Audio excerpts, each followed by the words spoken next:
Guys, this is Dark Horse Rowing. We are talking about the mental hurdle. All right, how many of you guys have experienced this before? You get onto the machine and you just dread every moment of being on that machine because it is just exhausting every ounce of your energy. That is the mental hurdle.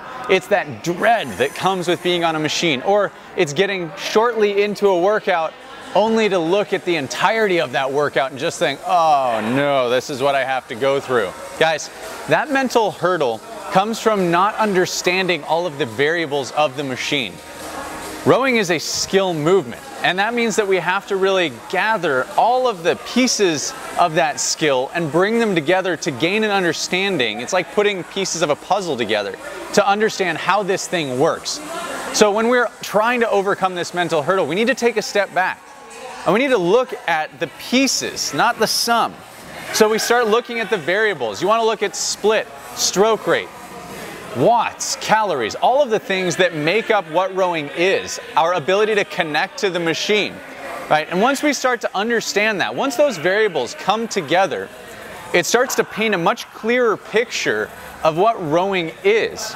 And as soon as we start to understand, and this is what we always come back to, right, is the necessity for our bodies to connect with the machine.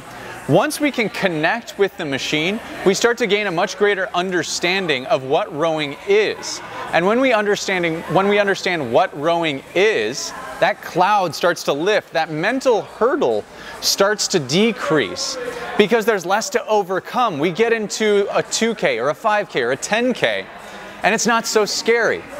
We're not as worried about the distance. We're not as worried about how much it's going to suck. Instead, we're thinking, we're processing what is happening, and we're understanding our connection to the machine. So to overcome the mental hurdle of rowing, we need to understand the pieces and bring them together to create the sum, right? The parts are not greater than the whole, but it's understanding those parts that create the whole, create the sum for us, create the understanding and the connection to lift the mental hurdle. Guys, when you are practicing rowing, take the time to understand the variables. To do that will clarify everything that comes along with this movement. All right, that's overcoming the mental hurdle. Guys, this is Dark Horse Rowing. Make sure that you sign up for the Dark Horse crew, in which you will get coaching and workouts 2 times a week, every week, for all your rowing needs. And then sign up for the Hustler's Guide to Rowing, where you will get our latest blog article and video every Tuesday, just like this, helping you to understand the skill of the rowing movement. See you guys on the other side.